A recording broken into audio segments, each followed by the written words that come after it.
Hey guys, welcome back, and for this video I'm going to show you Discord tips and tricks you probably didn't know about. So first is mentioning voice channels. So to do this, you just need to go to user settings, scroll down till you see the advanced section here, and make sure that developer mode is turned on. So after that, click on the certain voice channel.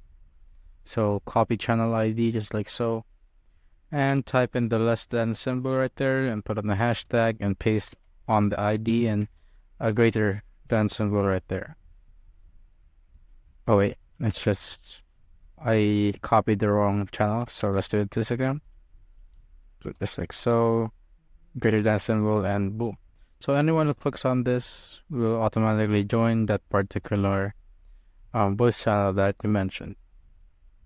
Next is bring back the old blurple. So basically, go to the user settings and go to accessibility right here.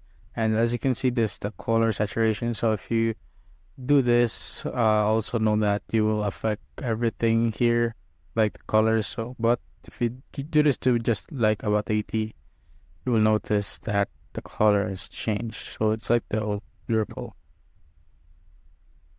Next is some keybinds that might be actually helpful for you. So first is Control E, which opens the emoji button right here.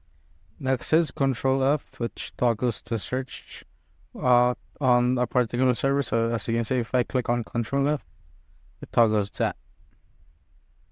Next is Control Alt E, which toggles the last server you were in or the last DM you were in. Control Alt E is C. So next is Control K, which toggles this one, or the quick switcher.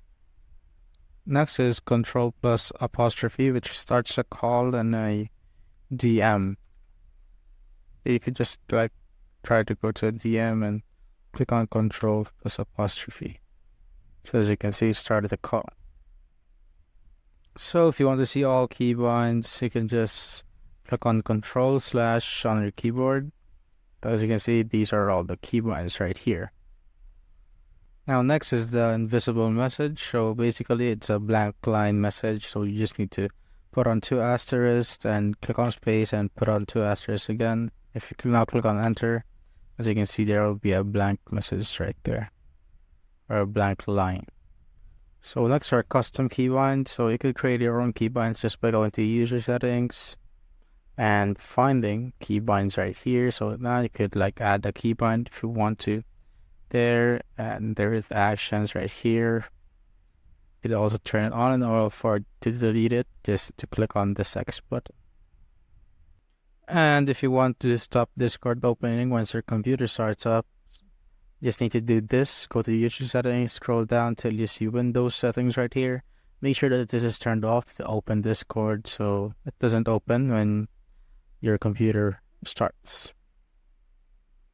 So now if you want to like disable things like this, your emojis for your text being converted to emoticons, so see, if you want to disable that, go to user settings and under voice and video here on the chat, make sure that this is turned off just like so. And now when you do this again, it will not convert to an emoji.